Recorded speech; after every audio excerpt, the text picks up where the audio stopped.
I live in poverty. Can you line up like 10 of these, please? I live in poverty. Shut up. You all have parents and student loans. All I have is me and myself. I didn't expect. This is what Kieran said. I'll be honest, I expected a pint glass No, of water. that's for me. I don't wash it.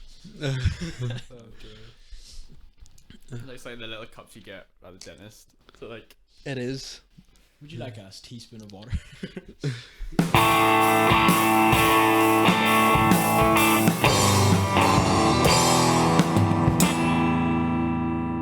right, are you ready to get going? Yes, we're Yeah. ready to get going. Yeah, so in this episode, this is Kyle Morrison. Introduce yourself, Kyle. Hello, I'm Kyle. I'm a little atheist. I'm joking. I'm a zoology student. I've just graduated from my master's. I'm going to be going to Australia to do my PhD on meta-analytics of some sort. I don't know exactly what I'm going to do it on, but I'll probably birds, to be honest. Probably birds. Probably birds, but something to do with the this man is renowned for his immense, vast knowledge on People birds. near and far call him the Birdman. Yeah. Give us a bird fact. A bird fact. A hummingbird is the only bird that can fly backwards. Whoa, make a bird sound. Crazy.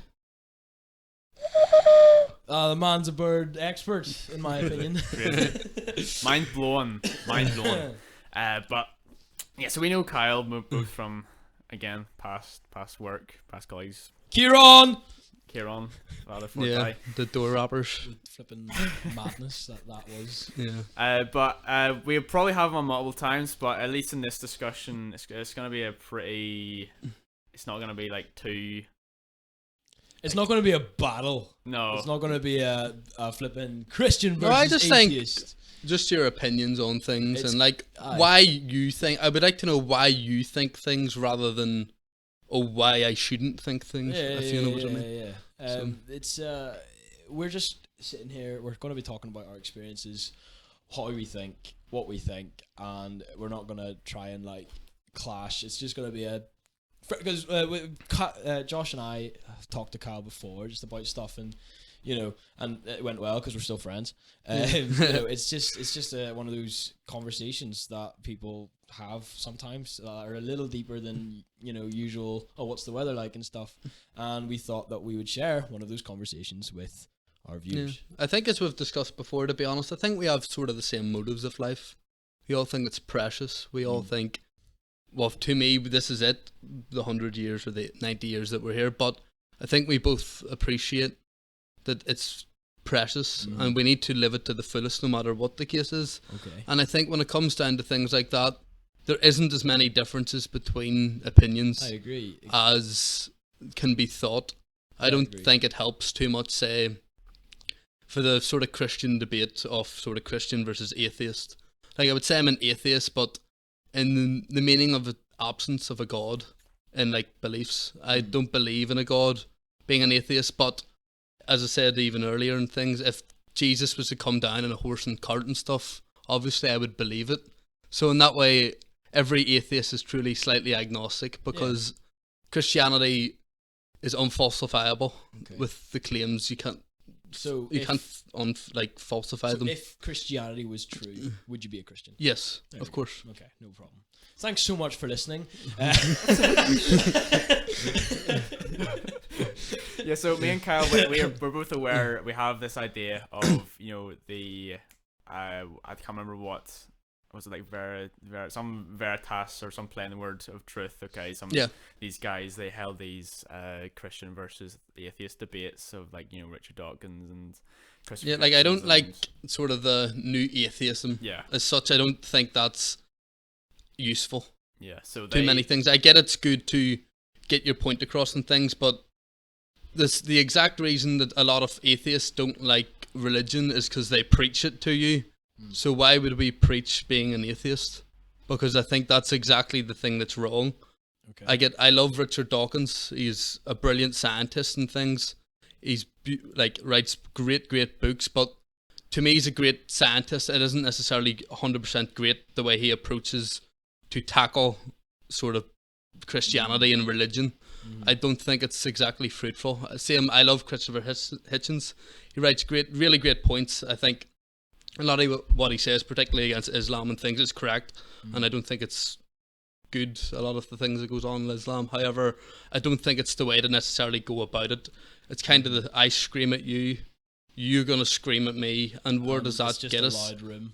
Yeah, and I think more Jordan Peterson takes a more sort of platonic, if you want to call it that, approach. He's not really shouting at you or anything, and I think that helps, and I think his discussions with Sam Harris and things are very good for that, because they do genuinely want to find its middle ground, what is actually correct, and get answers to like important questions rather than just me shout quotes at you. Yeah, they're actually, when they're having a conversation, they're actually trying to discover.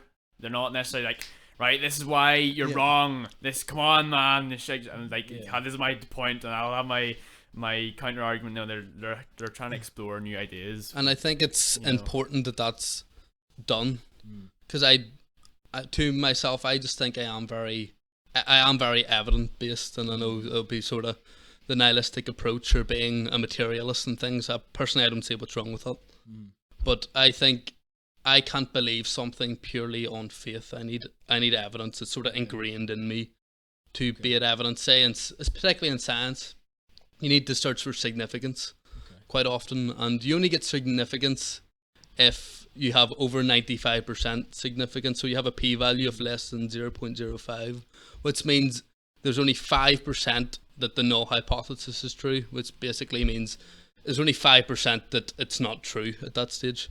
And to even get published, to be honest, 95 is too low. You need complete significance to get published. That is its own problem on its own, but the amount of accuracy that you need and the amount of proof you need to be even believed in a scientific term is astronomical compared to just believe something on faith and devote quite a lot of time and your want to it and your life to it. But I do think there is good from Christianity and religion, but there is bad. I can see how people live a good life being Christian. I really do. Like going to church on a Sunday, particularly when you're a bit older and things, is great. I understand that, but it being comforting, it being great, it being exciting for people does not make it true.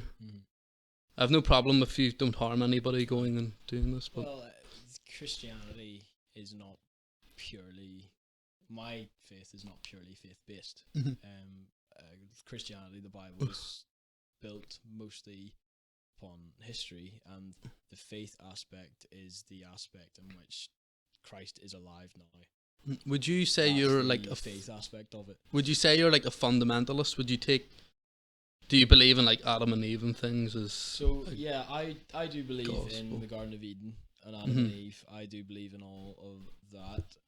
When I do have discussions about this, however, as we were talking earlier, I'm not a minister and I'm not a scientist. I'm a 20-year-old guy who works in a coffee shop.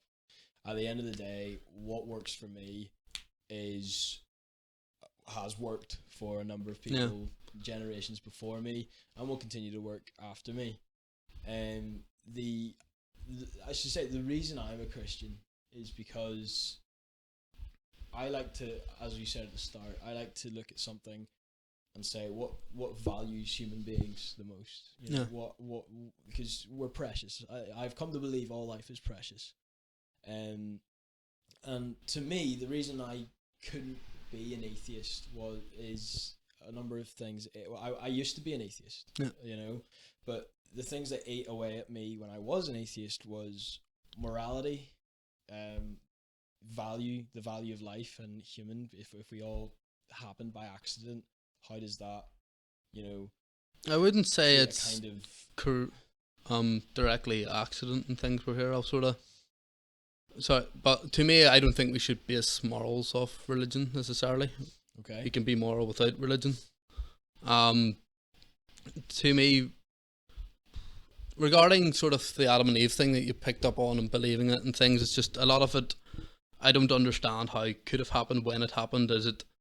Especially because this was written before we knew about evolution. We knew very little about the history of Homo sapiens. We knew very little about Homo erectus and the rest of the Homo genus.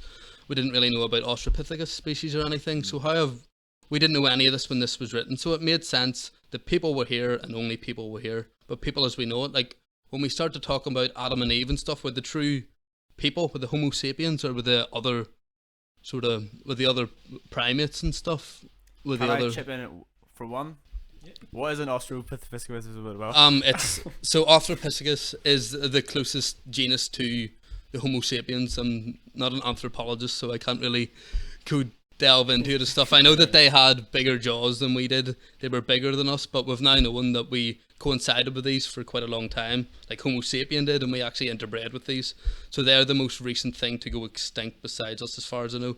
But I think Homo erectus and us also overlapped, which is our neighbouring humanoid species, like the other species in the Homo genus. So they're very human-like. They basically are human when you look at them, but they're a bit smaller. They're different.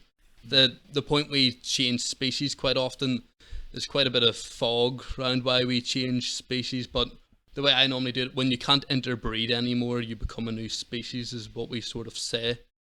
So like when you say a donkey and a horse, they can have a mule, however it's not fertile, so it can't have feasible offspring. Therefore, through evolution and things, obviously if you can't have offspring, you cannot pass on your genes, and therefore your lineage would then die, so then they can't have viable offspring, so then that's where I would say a new species. Okay. So can I ask you a few questions? So you say we can have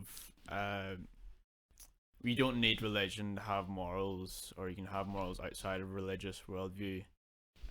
What do you mean by that? Like, because I see the scientific, like the scientific worldview in air quotes, right? Yeah. I don't see how it doesn't address meaning. It doesn't address these things. When you say about morality and stuff, it's where do you get your values from? Like, where would you get your values from? The Bible and things? It's not something where I just you don't read the Bible and all of a sudden, oh, I realize murder is wrong. Yeah, no, of course. But I don't think you read a scientific textbook and realize that as well. But in the same way, I don't think, say from values and stuff, you don't need to be religious to know that suffering is wrong and suffering is bad. But it's a religious term. It's not. But what do you mean by religious? But denoting from religion, do you think we should base morality based on like Christianity? Well, first, what do you think? Morality? What do you think religion is? Like, for a start, what? Well, to me, there's different ways to take it. If you take from religion, to me, is sort of the belief in God, like the Christianic God is more what the basis of religion of, and that's more the thing I'm interested in, sort of from my background and things. Is I'm quite interested in why, like, is it right or wrong, because that's not really my place, but is it true or not is more the thing I'm more interested in. But I would say for what religion is to me, it sort of is the belief in the Christianic God or whatever. And how do you think value plays in that, like determining value? This is better than that. This is more important than this. You know, how do you think that plays in? How do you think our actual conscious ability to see and embody a story in our life and make decisions and, you know, be a person communing with other people? Yeah, well, how do you think that plays in with the idea of religion? Well, to me, consciousness is sort of our elaborative intelligence we've sort of developed, particularly through the hominoid species. To say we're a morality, or sorry, not morality, where value comes. Are you saying how value came from religion? I'm not saying. We're sort of like, you're not understanding. Yeah, I don't think I picked like even before. I don't think I picked up. Let's say even before religion, there's always people have always valued like a family or a herd or whatnot. There's these. I'm gonna fix your mic. It's fallen down. There we go. People value things. I think what Well, I'm talking about human nature, our very being. We don't learn anything, we don't read anything, we're not influenced necessarily by anything, right? Or like a baby comes out of the womb, right? Yeah. It sees things, it experiences things, it can act in the world, it can see meaning, it can decide, I will do this, I ought to do this, and they have a feeling of right and wrong, whether it's justified or not. They can make that decision. They have these senses. Yeah. That's all pure. That's pure religious experience, in my understanding. Yeah, to me, that's just our consciousness. Yeah. What we see and what we do. Like, if you take, I like to take, sort of being a zoologist, I just see us as another species. I do. We're no different. And the reason that animals across the animal kingdom care for each other is because of their genes. And they're sort of the term that Richard Dawkins made their memes also, which is how their like sort of genes then can go into like like how I can influence you and thing is kind of a meme in the extended phenotype. I just say the reason our animals care for things like their kin because they're related to them. They also share their genes. They want to pass on their genes and keep the genes going. That's why we would say this. Our genes are we are just vehicles for our genes, and our genes are eternal. They're immortal. They'll go on and on until the lineage stops, and well, they're immortal until. So say we will die and we have kids, our genes go on, and that just keeps going and going until there's no more people or your lineage. They don't, but then we don't evolve like that anymore. We aren't pure coded to go to the genes and stuff because we have developed a consciousness, and culture has a very, very big influence on us, which doesn't happen to other species, and this is where things have started to unwind for us. So, do you mind if I chip in there to try and like, because you went straight in, this is the scientific worldview, and I agree that that is what the scientific worldview would say, and you've described it in very mechanistic kind of processes where, well, at the end of the day, it's a complicated chemical reaction. It's going to do this. It sounds depressing, but would you agree with that? Yeah. I wouldn't say it's depressing, no. Far from it. It excites me. I think it's fantastic. Well, you can see how someone could see that as being depressing anyway, right? Yeah, I can see that. My problem with that way of breaking things down. Now, it's an incredibly useful way of breaking things down. There's a reason why we have the scientific method, right? The scientific method is essentially take away all the variables that we don't need, and we'll just study these select few, and we'll try and find a pattern out of it, and we can maybe use that, right? Essentially, you want to have a simple sort. You don't want as many. You want any factors as you need, right? You have a set amount to try and predict something, okay?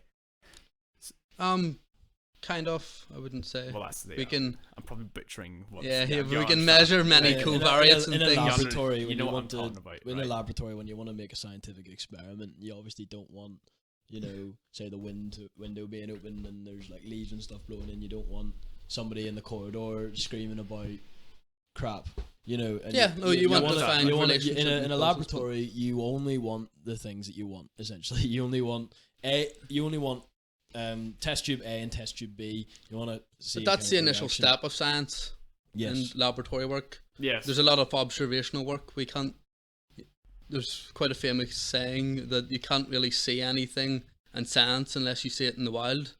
So like you do measure so many other variables, but that's a different discussion. I wonder how you see quantum mechanics in the wild, so to speak. I saw a tiger doing. This is happening. Two places at once. I think so. I was continuing. I was setting up a point, by the way. Okay. Ben Thompson. So the problem is you limit things, right? The thing you want to remove most is the scientist bias. Okay. Yep. The whole point is to remove the scientist bias. So you want it repeatable. You want it. So it's verifiable across loads of scientists, essentially. Okay. Yeah. Now, when you get into the realm of pattern identification, morality, value structures, religious things, consciousness, these are all like same different words to describe the same thing, right? Yeah. You can no longer remove the scientists looking at the equation from that point. because you can't be a disembodied thing looking at the thing. It's like you're looking at yourself, but where are you looking from?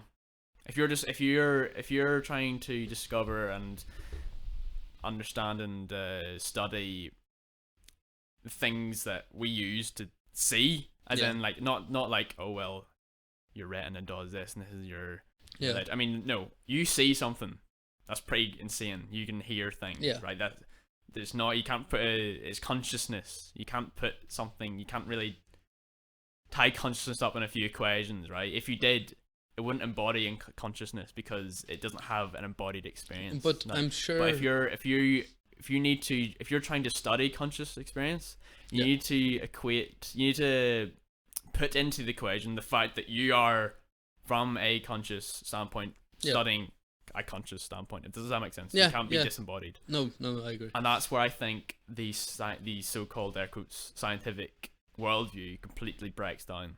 Like you, in your example of say like a bunch of deer, they're propagating their genes across the generations and evolutionary adaptations XYZ over long period of time. They'll eventually get to this, and it's very mechanistic. But here's the thing: like, we can so easily look at an animal and say, "Oh, he's got horns. Why has he got horns? Oh, to hit animals with the horns, right, to protect himself, right?"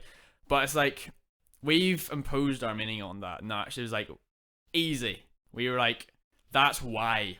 We don't ask.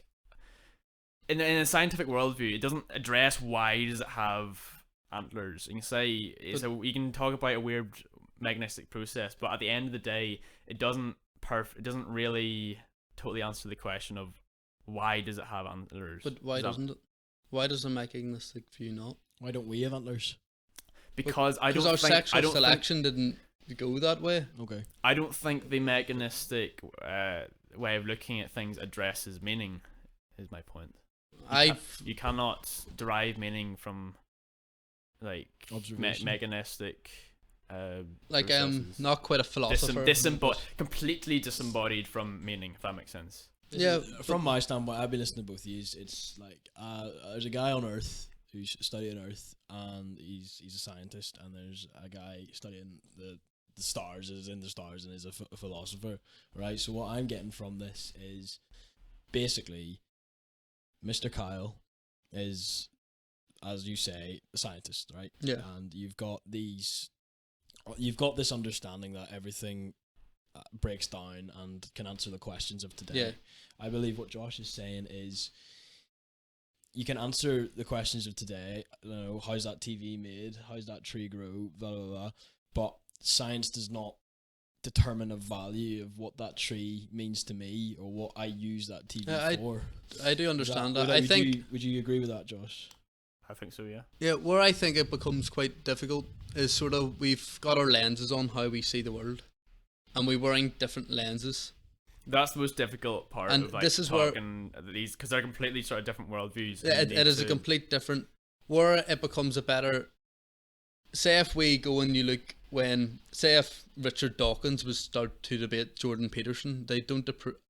They would talk past each other. They literally talk through each other. Mm-hmm. But when you actually start to see like Sam Harris talking to Jordan Peterson, they are on this philosophical plane together.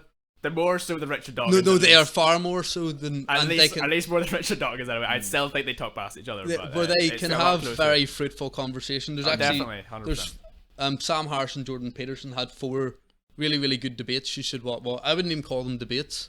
Conversations. I've probably watched all of them. And they're really, really great. To be honest, they're a bit above my head, but they are really, really great, and they sort of have fruitful conversation, and you can see how they're trying to get this good answer on what we're working. We don't need to work opposing each other, Christians and atheists. Like you said at the start, we don't need to collide together, but we should actually. My goal isn't to defeat your arguments. My goal is to make you understand my point of view, and for me to understand your But then I think, as I said, through the goggles, I can't appreciate it too well of that kind of thing. Right. So I do find it.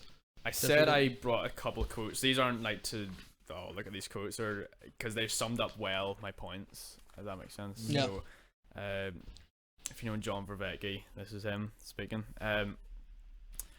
Right, does science exist? Okay. If it does, what kind of entity is it?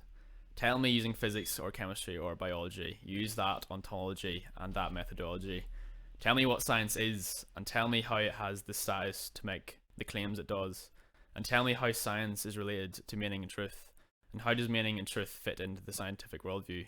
They are presupposed by it, by the worldview, but have no proper place within it. Does that make sense? Yeah. I just think, to me, science more is how we perceive the world and how we quantify the world, and that to me is quite a mechanistic thing. And I don't think there's anything wrong with being sort of materialistic and like everything going down to a mechanistic view. I think when you start to talk about what is meaning in terms of science and things, it will just come down to, like, it is a personal, it is, for me, meaning is, if I was,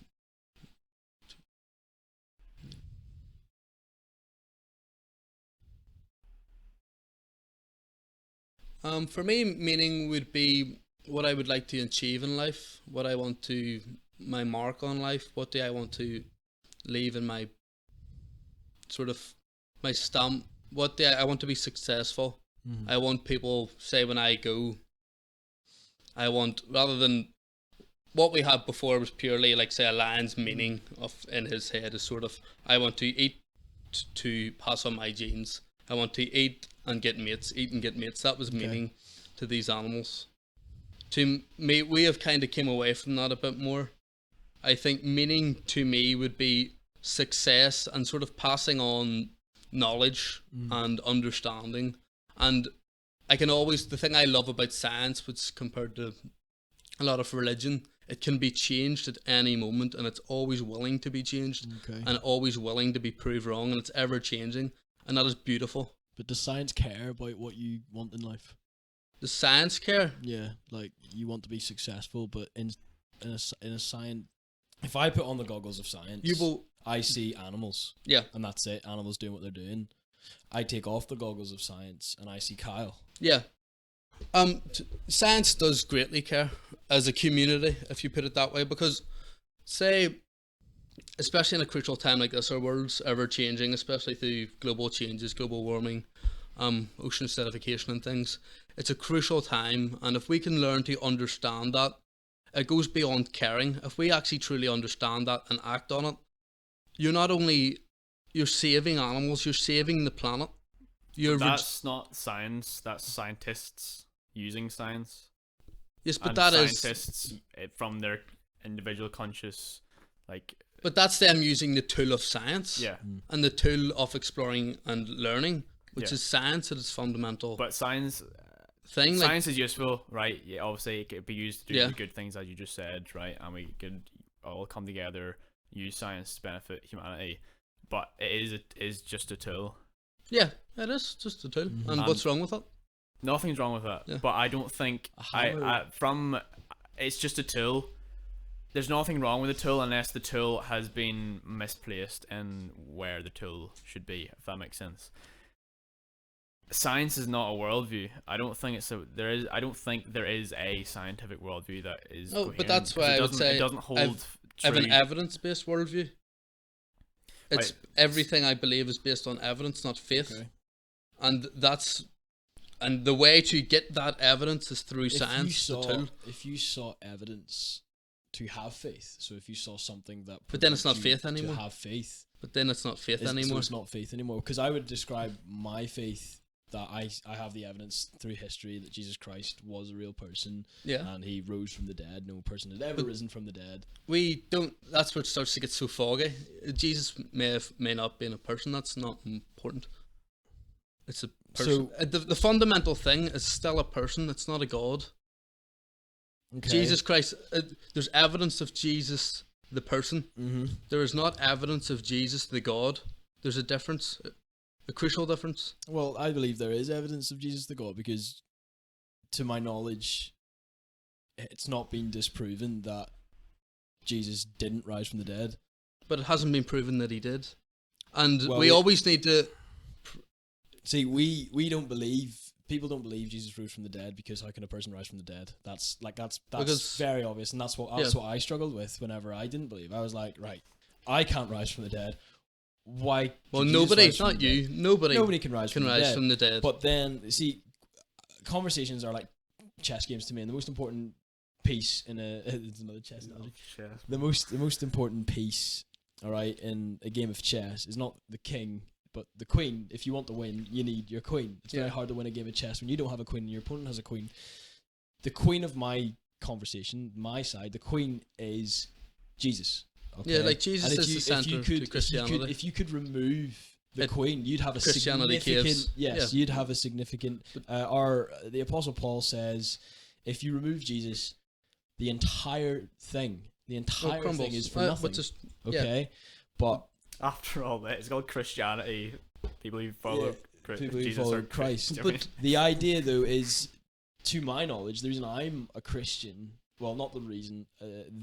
One of the reasons that I'm a Christian. One of them is that when I look back, you've got so many people in history who were, martyred, and 11 of the 12 disciples were martyred for their faith, and they were all there, and they saw Jesus die, and they also, and 11 of them died believing that Jesus rose from the dead. And if it was a lie, why would none of them crack? Like under that kind of pressure. We can be manipulated in beautiful ways not to crack. People don't tout all the time. I don't see that as a thing.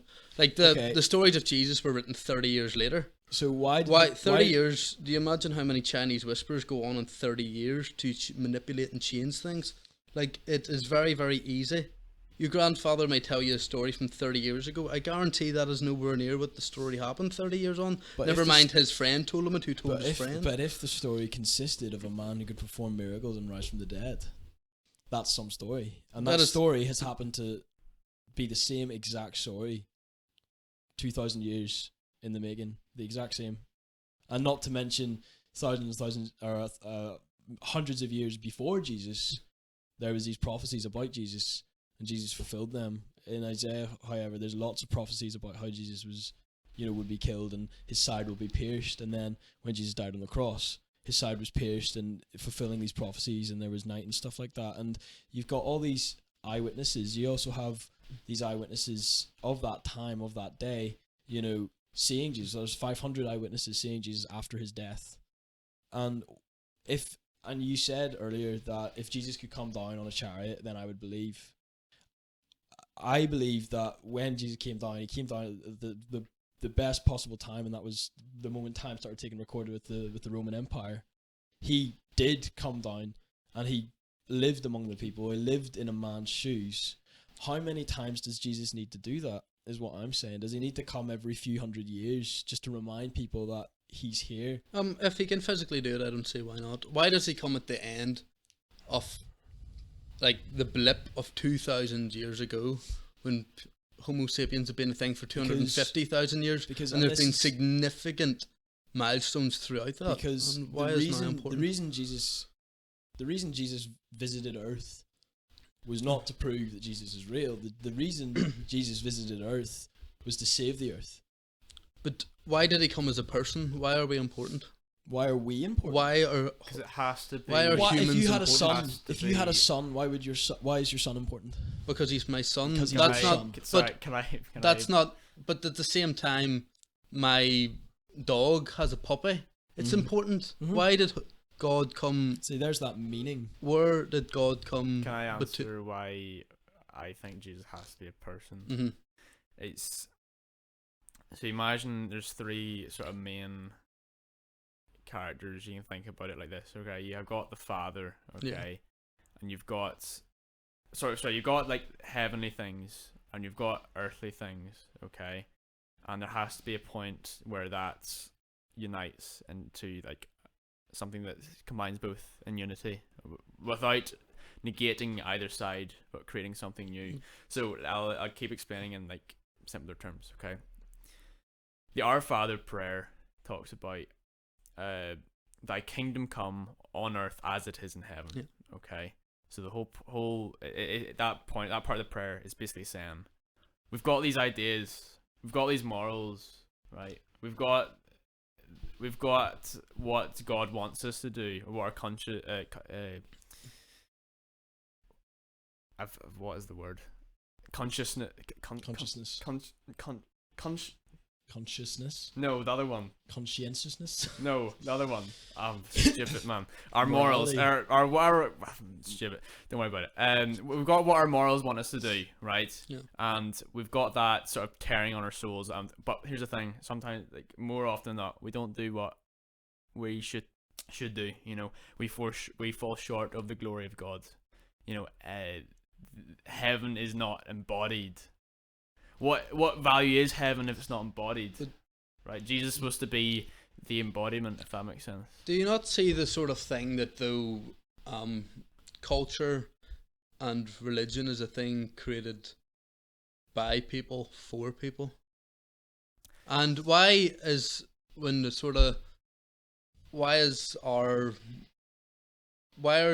Christianity correct but the Hindus not correct? So I'd like But then why are the Hindus then not correct, but then extinct religions such as Yeah. like the Greek gods, why are they not That's a very correct? good And question. I then, really want to talk about all these things, but I've got to forget at least 2 or 3 of them. Oh, but what was the then first? The first one was why like the yeah, Hindus, it's but no, it's the sort one of before that. What was listen. your question before that?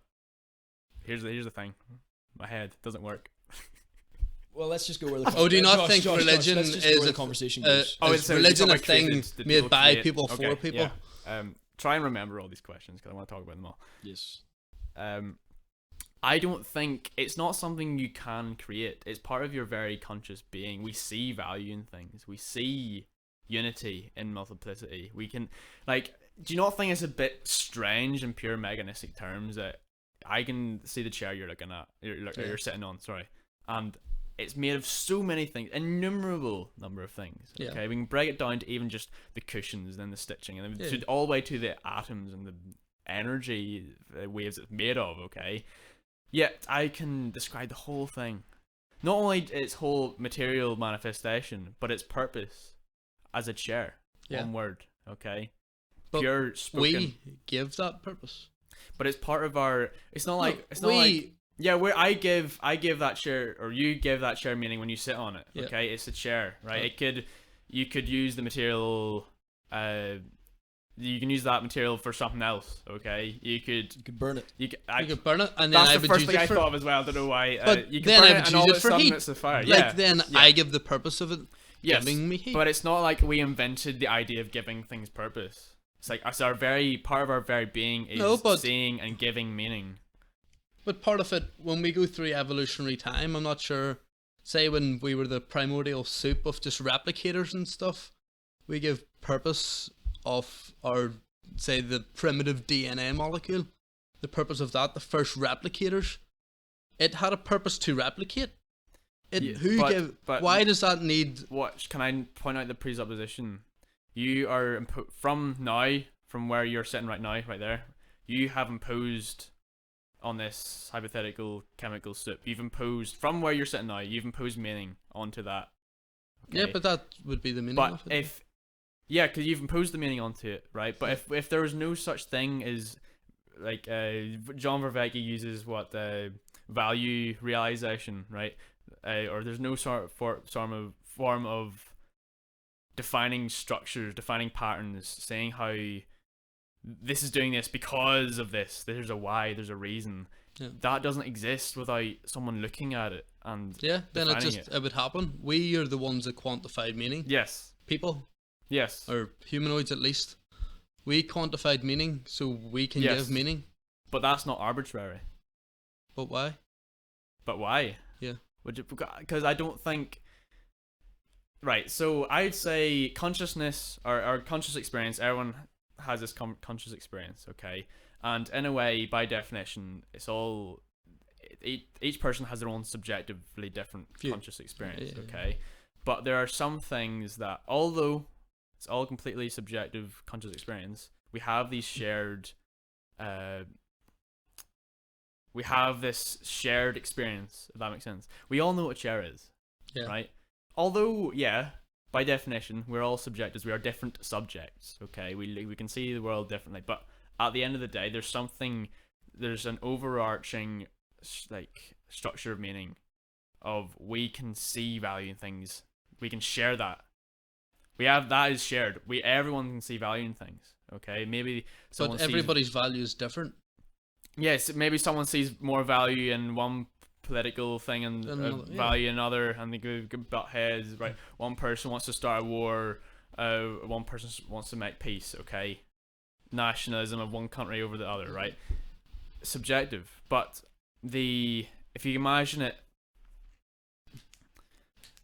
If you imagine like you've got your in a video game, okay, and you have like stats, you have your stamina and your health bar and your say you have a whole skill set, right? Imagine everyone's given that whole board, that whole skill set. Everyone might have some different levels, different numbers here and there, right? Some might have like min-max some random thing that no one ever's realized, okay? But at the end of the day, no one just creates a new thing. I gave an example like rule 2 or 3 times in one of these podcasts. I gave an example of we don't see values in stories where if the story is like, well, there are these aliens on another planet and all they do is star jumps. The end. Yeah. There's a secret organization and all they want to do, they want to leave flowers on your doorstep every now and again. Mormons. Do we? Yeah, but like if it was, there's a secret organization of aliens and they want to undermine you. They want to steal your children. Oh, the shadows! Look. Take care of your children from the shadows, the strangers. Oh no, scariness! Right? It's something we can actually take into our own lives. Yeah. Okay. Maybe not as explicitly as like, okay, we need to value the stranger, but also be careful because it might be a scary thing in the dark. Okay, that we can't define. Right. There's a reason that aliens that we've never realized existed doing star jumps to the end. That doesn't make any sense. Yeah, but to our human story. We all have a shared human story, overarching human story. If that makes sense. Yeah. I don't think you can't create that. You can't just say I don't think you can create. You can't create religion to that extent. Yes. In a way, you can say, by definition, we create religion as in we impose meaning on the world. But why can't we start religion like that, especially in a naive time of the world? We start to open and close new doors continuously. Say the first day when in 1859 and Darwin went on the voyage of the Beagle and he wrote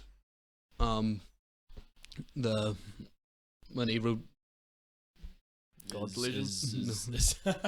Yes, I know what you mean. Yeah, Selfish gene. I'm just listening. He wrote his findings about natural selection, the origin of the species. How did I forget? Oh, did you say Darwin or did you say? Darwin. Oh, I so you thought said Dawkins. Dawkins. Yeah, in 1859, the man is old, but Plagiarism. But when he wrote that, there's a lot of opposition and there's very little value at the time in his work. Yeah. But then over time, as more scientists have tested through like W.D. Hamilton, Robert Trivers, Dawkins, these people all tested his things, and then it was a boom of value on this thing because the mechanisms that he described were right, but at the initial bit there was no value. But then in a time with great naivety and stuff, and you tell these stories, and then say if someone told a story, especially as a child, to it, and it sticks to people, and everyone's like, that is real, that is real, that is real. They tell this to their kids. I value a lot what my grandfather tells me, regardless of what it is. And this does catch a lot of snowball effect quite quickly, especially in today's world, and I would say more about Muslim countries and things, when they're like, you will die if you don't believe this. Of course I'm going to believe it. You're telling me when I'm a young child that I may die, and I have to believe this and follow this book religiously. Of course I'm going to believe it. And if you kept that, and everyone around you is telling you need to believe it, everyone around you believes it, of course you're going to believe it. Okay. So and that is almost unbreakable.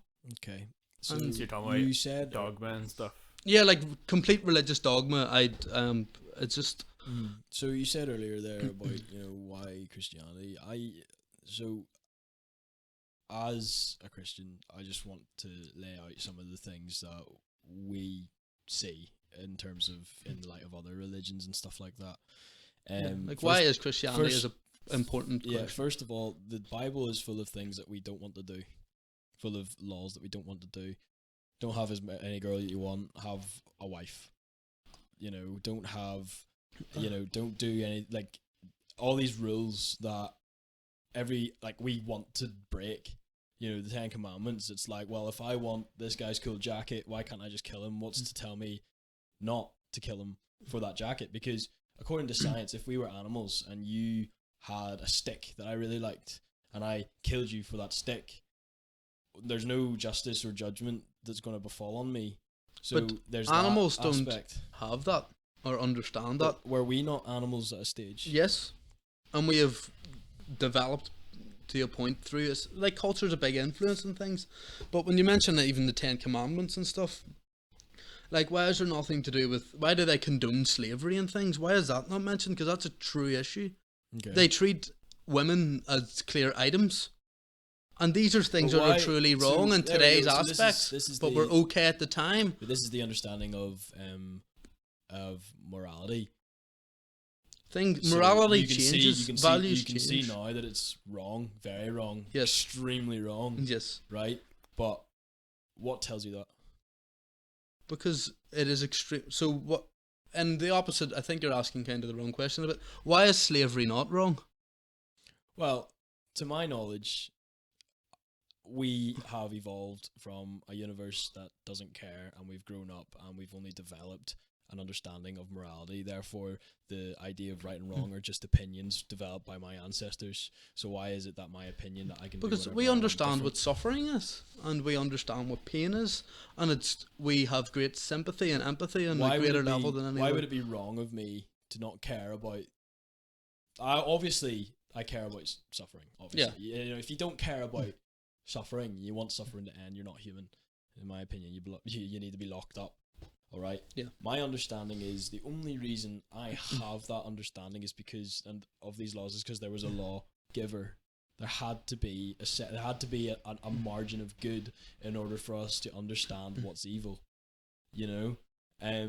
But I think Sam Harris clarifies quite well in The Moral Landscape that he creates this thing, and he's talks about what if we imagine the most sufferable thing possible and multiply it to infinity even, and it's the ultimate worst thing possible, and that gives anything better than that is not as sufferable, and then we can say so that gives us a meaning of suffering. Like, there's always something worse, and this gives us then a continuum that can go up to no suffering at all, and then even go into like excitement and things. And I think we can create these with minds of people. We don't need a lawgiver of suffering and non-suffering. Can I just again come in here? You've resorted down to, right? Does it cause more suffering or less suffering?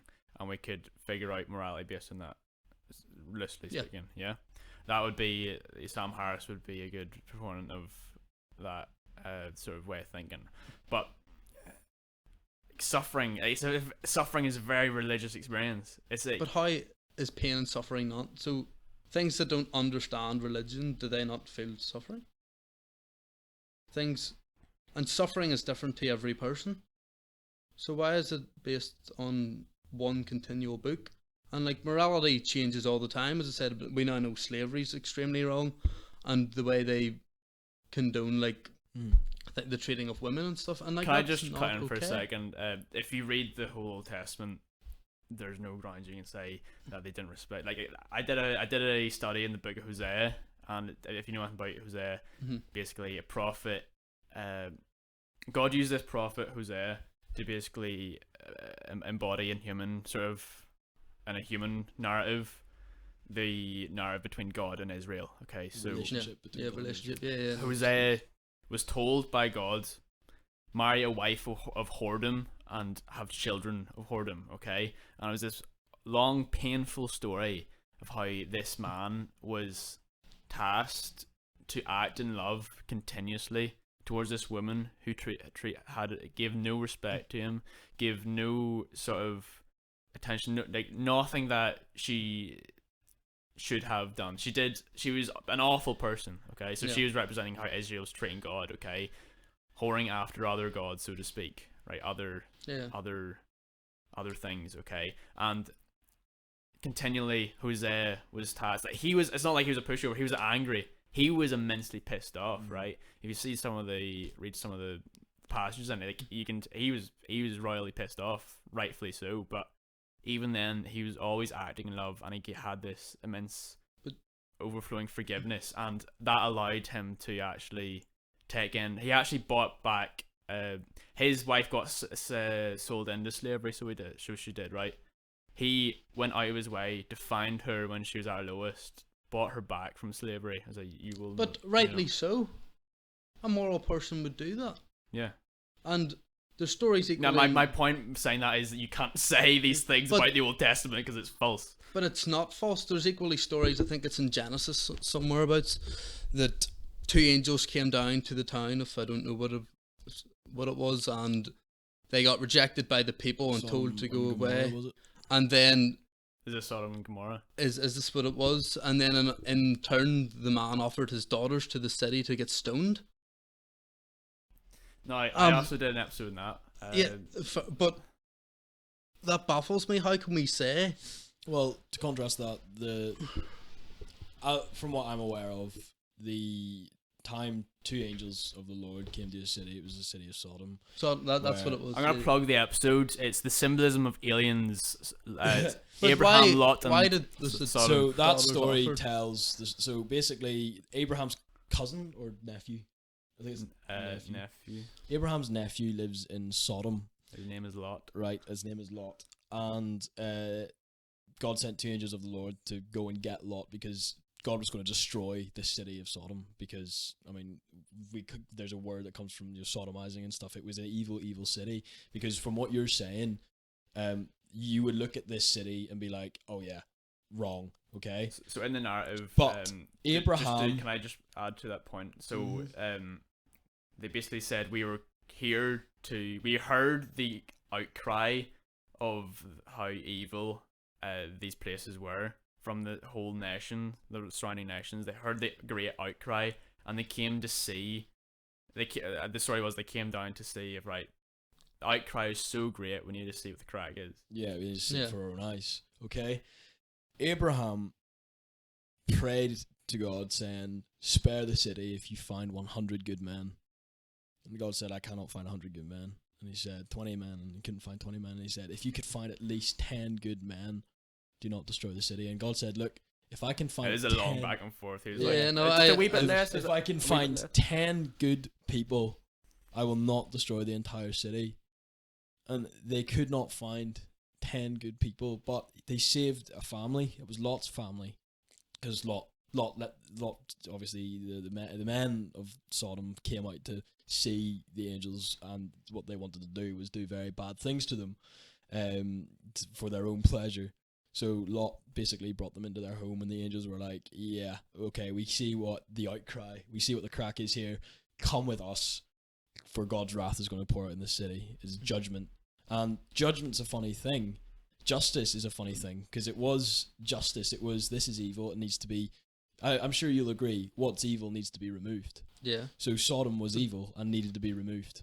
But why is God then, why does he feel the need to then bomb the city, or get rid of the city? And I think that... Because it was judged guilty, and the punishment, unfortunately, was death. But why was that judged? Why is that a thing? If God made this world, and he's going to be cruel to the things on it, and the Bible and then in the commandments is do not kill, and then further it was adjusted to be not kill people of your same kind. Exactly. So and why is there so much killing in the Bible? Exactly. So I mentioned this to Tyler. Okay, we as humans obviously fall short of ultimate goodness. Would you agree? Because we've all done a bad thing. We've all done wrong. We've all done wrong. You would agree. Yeah. Okay. So it can't be a human who decides what's right and wrong, because they've fallen short of it. They're a hypocrite if they say what's right and wrong. A collection of people can. One person. Why when A you collection of people, one person cannot, like a king. Yes, although the people made him king, right? Or Well, say not- God made him king, or somebody made them somebody a president, and they said this is right and this is wrong. Okay, if for example, if Joe Biden said right from now on, but if somebody steals from you, you can, or if somebody basically, if you like somebody's jumper, you can shoot them dead and take their jumper. but then right? a collection of people A would collection say no. of people were like, bonkers, right? Yeah, and it wouldn't happen. The thing is, though, Joe Biden's a human, and he is obviously, in this example, he is a very That skewed. is like evil love, faith, and humanity. I'm just saying. So, if every single human being who has ever lived falls short, deserves a kind of punishment for the wrong that they've done. Even like I stole a bun when I was little, all right, and Yeah. basically I got a good scolding, all right. I deserve that, and I didn't steal a bun ever since. Yeah. Okay. Perfect.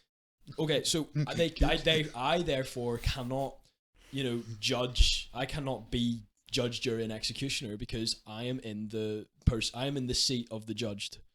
Therefore, somebody outside of that, somebody who has to be ultimately good and have never done evil, has to be the person who does judgment. But no. Why? Because say we go to court and you've got a jury there, all the jury has done something wrong, but the jury are there because they are not criminals. Yes, they have done wrong, but they are not criminals. Exactly. And they are judging someone who is potentially a criminal. Exactly. There you There's a go. difference. But if you magnify So you that, give that warrant. exactly. So I do agree with you when you say Not all well, bad the is jury, needing obviously punishment. a jury is a human being and has done wrong. Like obviously we would never have any judges or juries if we could find one person who did no wrong. Then Yeah, I would say that's why you don't give one person to Exactly. die or not, because But you're giving too much power to one thing. God magnifies it. A jury is a tiny, tiny little example of deciding the fate of somebody who's done one wrong thing. Yes. We're talking about the entire collection of evil versus the entire collection of good. And we fall into that collection. We're a mixture between the good and evil. God, this is us. God is outside of that, looking down, and he is in the margin of good. So the reason why we say God is the judge and God will decide. why do is you because see he God has as the good? right? He has the right to But decide. Why do you see God as good? I Why think- is God not evil? Like I Because said, he is jealous. He does murder. He sent his own son to die. Why is God good? Is a confusion down this line. Like, I don't understand. I hear horrible things. I hear good things from the Bible, Okay. but there's equally bad things So in the what I Bible. said- And how come he can kill a bunch of people and be like, they're bad no, people? it's an excellent question. I think they're bad. It's an excellent question because we're looking at God like he's a human. We're looking at God like, all right, well, what But gives humans, God in- the right in to my kill my opinion- brother? All he did was kill a man. And what does God give the right? How does God get the right to condemn my brother who did an evil so and so? What gives God the right? He does not. The reason why he gets the right is because God's never done an evil thing. but he has. So Killing is wrong. killing is wrong. So, and he's done it. Bad He has thing. done it. Anything else. Killing is punishment, though. What But happens? it's an opinion of punishment. He deserves to die and kills him. Can I The just same chime in way here? with Noah's, when even the nice story of Noah's Ark and things, they kill every animal. They kill everybody bar two of everything. Like, that's cruel. Can I chime in Killing here? all the baby elephants because God deemed because God deemed the earth And- evil and deserved and be deserved to kill destroyed. everything, even things that were not evil. Because a few bad people, he killed everything. when That's when not. God says, whenever the person who created the earth says the earth is rotten and needs to restart, we can fight against that. We can stamp our feet and we can say, please don't. Plus, if But he at can, the end of the day, he is the Before if he I'll can- plug the episode about Noah. but if he creates something as magical as the universe, we can't even comprehend Mhm. how perfect it is and stuff. Mhm. Why can he not just remove evil? So I don't that's think the story of Jesus. But he didn't remove evil. There's more. He There's vast evil now. We The see it all evil the time. hasn't been removed yet. It will never be removed. As Christians, we believe that God will remove evil and that we will live in an eternal And paradise of goodness and happiness. So do you see this life as a precursor until that? Are we literally sitting Yes. in the waiting room? Can I chime in We- here? we Can I live chime in here? life- I'm Losing speaking. his I'm mind. speaking whether you're speaking or not. Okay. You're basically you're talking about the morality, the justification of judgment. Is it good to have judgment and things? Right? Is it not? Is it, or is it cruel? Okay. And I understand where you can come from. Right. And if we take it all the way back to our very ability, our conscious ability to see value, okay? The very act of seeing value in something or determining something as separate to something else. I see that chair and it's separate from the walls, it's separate from the window, that TV's separate from that heater over there, right? I'm imposing my judgment on these things, right? There's like a trial by fire. It's like, why is that chair not why part that of chair it? isn't a throne. Why is that chair not the ground, right? And you can say, well, you're being mean, Josh. Maybe it wants to be the ground. It was like, obviously, I'm not trying to make fun of it. Just like a really simplistic kind of way. You can uphold something. I'm imposing my meaning on this chair. Isn't that great? Okay, all these multiplicities of the chair come together as one. Isn't that great? But here's the thing: when I define a chair, not only am I combining all this multiplicity into one, I'm also excluding the entirety of the world that is not that chair. Right? So there's like a judgment to it. And it's a very I'm going to say this over and over again. That's a religious concept. It's a very religious concept. It sees, But we see before value. the creation of religion, so did nothing have meaning? Yeah. So nothing had meaning before humans? Before So before humans, the entirety of the 13.87 billion years of the universe, nothing had meaning until we came up? from a mechanistic way of looking at things, if God was not there, if there's no consciousness to define meaning, no, completely meaningless. So and I don't think there's any case other than that. There's no meaning before that? Well, Where would it be? And where would it be? Yeah, that's what I was about to say. If there's nothing to give meaning But to something, then it's meaningless. animals can give meaning to things, and they don't understand culture, and they don't, Why? religion. Well, because they get uses out of things, and they have meaning. but I you're don't- imposing your meaning to see they got a use out of that. From Because where they you're saying have it got a now. use out of that. And But you're another thing imposing your about meaning God on and that. the world, so You can't look at that Why- story disembodied. You, If- you have to be in the story and to see the meaning. if God made the universe, which is incredibly complex, and our brains aren't made to understand it. That's why, like, when Einstein comes up with the theory of relativity, that we're like, excuse me, time can warp. If someone's going at the speed of light and they look at the clock and maybe 1 minute passes, but you come home and all your family's dead because time warps, and what? That's what? I would love it, like, if that's my excuse me, time can warp. Come on, guys. Yeah, and this is mind-boggling. And if things like this can be created, and then he made all the animals and things, why has 99% of the animals died out, and there's only the 1% left? So If what- he can make something as complex as the universe, why is 99% of the animals he's created died? So what I would say, right, if I were to give you a book and I told you to flick through the pages and I told you to read the book, I told you to look at the pictures, I told you to understand how it was created and stuff, say it's one of these Charles Dickens books behind me, and then I told you, or it's just a random book, and I told you that book has been here for billions of years, that book created itself, that book has been here before the dawn of time, you would look at me, slap me, and think I'm off my rocker. To me, the universe, obviously, like you said, I am 100% behind you when you say we cannot comprehend it entirely, all of it. Yeah. It's so detailed. The amount of detail that is just in my hand Well, is mind-boggling to You me. flick, But in to the me, universe. that's so much more complex and detailed than a book that an author made. yeah. Is it hard for you to grasp that the universe may have been authored? I cannot understand the designer now. So you would look at the universe and say, So- no, there's no designer.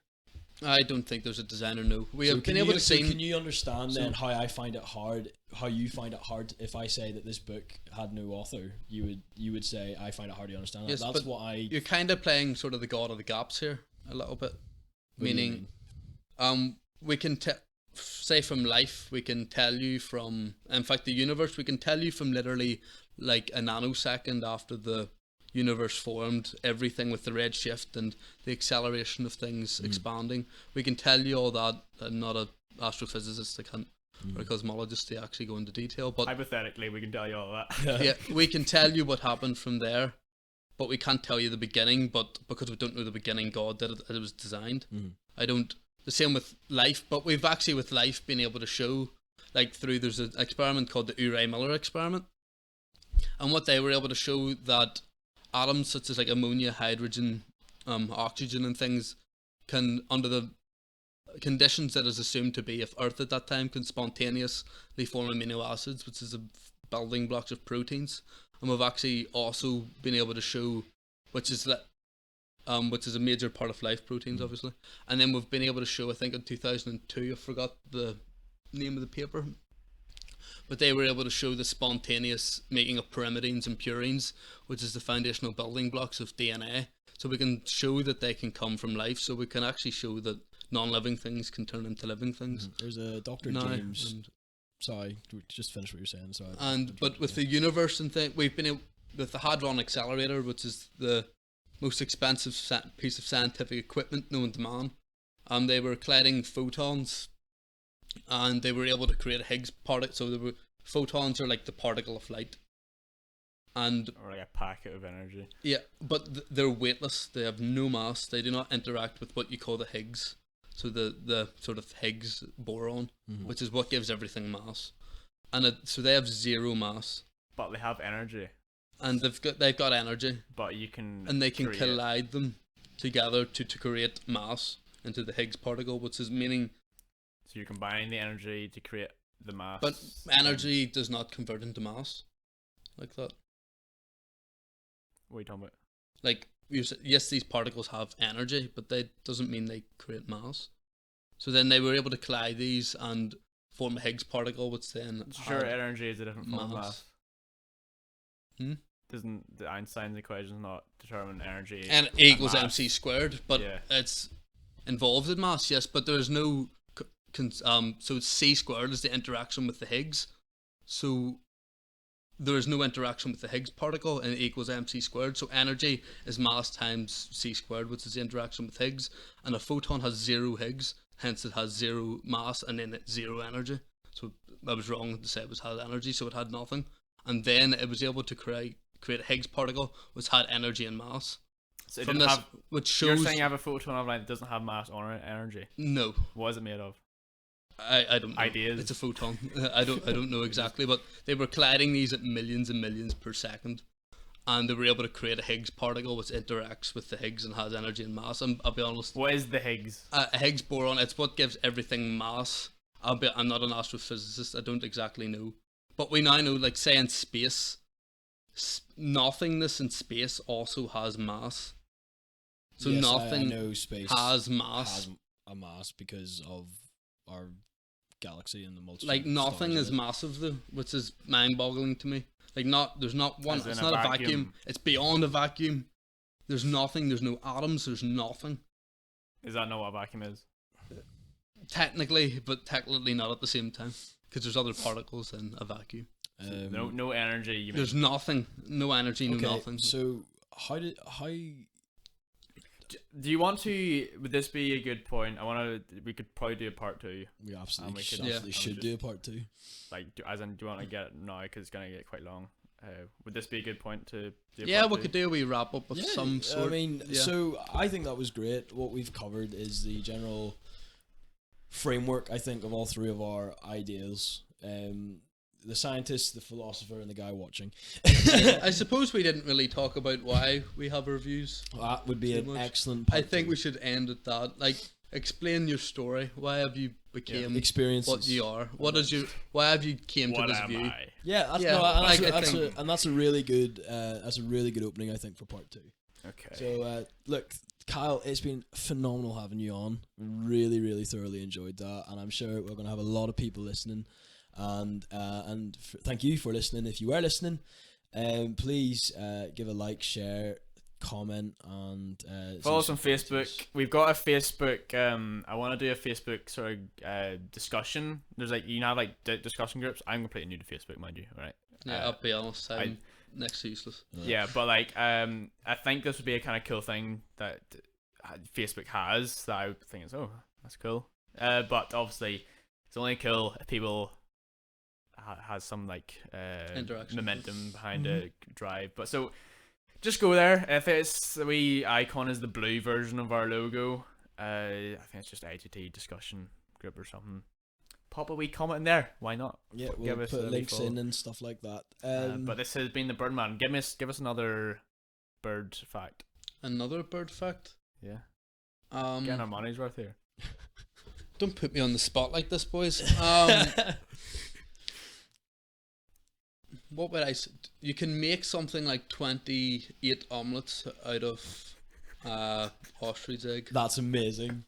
That's the best bird fact I've ever heard. Well, we'll have to test that someday. Right. No, it's been great being on, guys. Thank you very much. No, thank you, Kyle. Right, thank you, Goodbye. listeners, and have a lovely day.